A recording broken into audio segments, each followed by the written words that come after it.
Boop noodle. Danger noodle. 2 heads. Double danger noodle. Snek.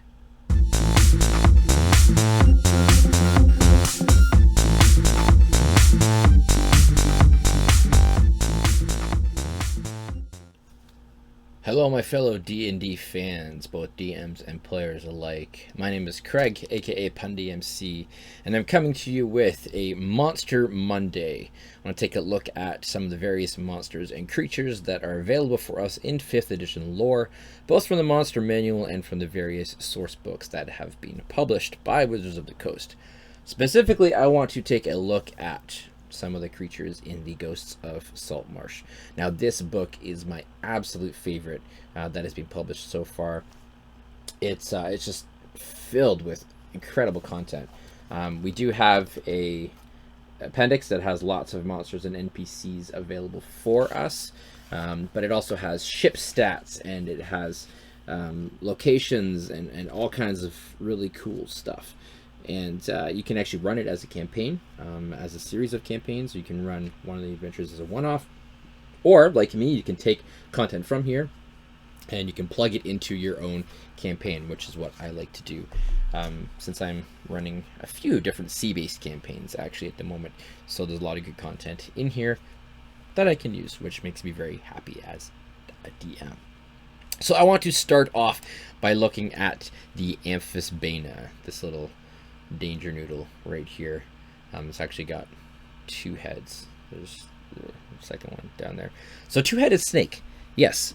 Now, before we get into the D&D lore, the Amphisbaena is actually something out of lore from our world, from mythology, Greek mythology to be precise. It presumably was a snake that ate ants and had 2 heads. Interestingly enough, there actually are snakes that are born with 2 heads. Now, usually one of those heads doesn't work, so it's not a true Amphisbaena, but sometimes they will have a head at the other end of the body instead of a tail, but it's just a non-functioning head. It looks really weird, though. But anyways, the Amphisbaena that's found in the Ghosts of Saltmarsh. Now, if you are familiar with older editions of D&D, you might recall the Amphisbaena from 3rd edition, and in 3rd edition, it was a large creature. It was a magical beast. I think its CR was 5 or 6. I don't recall exactly, but yeah, it was larger. So they've definitely scaled it down for 5th edition. It's now a medium monstrosity, and its challenge rating is only half. So it's a lightweight. You're not going to really find too much difficulty facing these things at a higher level. But for lower level, or if these come in packs, or perhaps mixed in with a brood of deadly vipers, they can definitely be a dangerous foe, especially given that they have a venomous or poisonous bite, and they can bite with both of their heads. So they do cause their targets to have to make a Constitution saving throw, and on a fail they take poison damage. Not too much, but when you're at low levels, every extra bit of damage can potentially be deadly, so that's something you want to try and avoid. Now, one of the real cool things about the Amphisbaena is their movement. So they do have a normal speed, or a walking speed of 30 feet, and a swim speed of 30 feet. They're not amphibious, so they don't breathe water, but they can swim in the water, much like a water snake or river snake, and they can be on land as well. And they can move like a normal snake, slithering around, but they also have an interesting way of movement that we're told about in the appendix in Ghosts of Saltmarsh. What they do is they take one head, they grab the neck of the other head, and they form a loop that then rolls.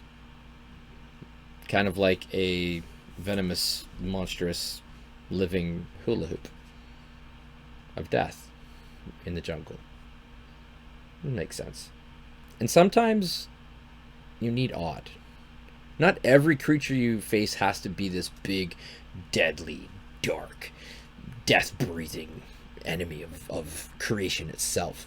Sometimes you just want to have something a little bit more lighthearted, something that is dangerous but also a little bit goofy, a little bit odd, a peculiarity that causes your players to kind of go, okay, that's weird. And sometimes the oddity of a creature can also remove the sense of danger. So it can be very deceptive, right? You see something that looks odd and might look even a little bit silly. You're not necessarily going to think right away that thing's dangerous. We need to avoid it. We need to kill it. So I think that there's a little bit of design intention in here that it's supposed to look odd. It's supposed to look strange, and that confusion will kind of throw people off, throw potential victims off as looking at this and not really sure what to make of it. And then as they're confused, now you've got two heads that come out and bite with the poison attack, hopefully rendering their victim unconscious so they can then consume it. Two heads at the same time. How does it poop? I mean, it doesn't have a tail, so normally there's got to be something in the middle. Anyway, the Amphisbaena is something cool if you want to throw into a seaside adventure, or even if you're running something like Tomb of Annihilation and your characters are exploring the jungles of Chult. An Amphisbaena could be a good foe to mix in with some of the other venomous snakes and creatures that can be found there. So check out the Amphisbaena. Next time, I'm going to be looking at the Bodak, one of my favorites, undead creatures that is being brought back into 5th edition, and the Bodak is really cool. So that will be next time. Until then, check out the Amphisbaena. Check out what else Ghosts of Saltmarsh has to offer. If you haven't picked it up yet, you really need to get it. It's a fantastic book. Stay ponderful. Happy gaming.